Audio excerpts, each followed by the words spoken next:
आदमी के सामने कई 100 मीटर ऊंचे दानव प्रकट हुए। उसने कुल्हाड़ी उठाकर चिल्लाया, जिससे एक दानव का ध्यान उसकी ओर गया। वह उम्मीद कर रहा था कि दानव की मदद से आगे बढ़ सके, लेकिन दानव उसकी बात नहीं समझा और उसे पकड़ने के लिए हाथ बढ़ाया। संकट की घड़ी में एक छोटी लोमड़ी आई और दहाड़ने लगी, जिससे दानव डरकर पीछे हट गया। आदमी ने यह देखकर राहत की सांस ली। कुछ ही देर में दानव मुड़ा और घने कोहरे में गायब हो गया। कुछ दिन और चलने के बाद आदमी अपनी यात्रा के गंतव्य पर पहुंच गया। लोमड़ी अचानक उसे रोकती है और इंसानों की भाषा में चेतावनी देती है कि अंदर जाना खतरनाक है, जान भी जा सकती है। लेकिन वह तो वैसे भी मरने आया था, इसलिए नहीं सुनता।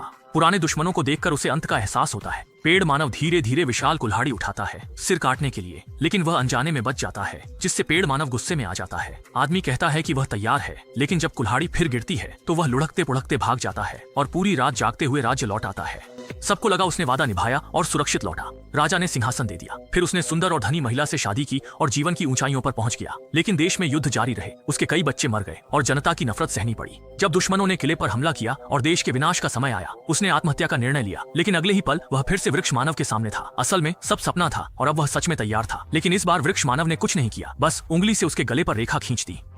तुम्हारा सिर काट दूं? असल में वृक्ष मानव को उस आदमी की मां ने बुलाया था जो बेटे की हिम्मत परखना चाहती थी। ये दिखाता है कि माता पिता कितनी मेहनत और सोच से काम करते हैं।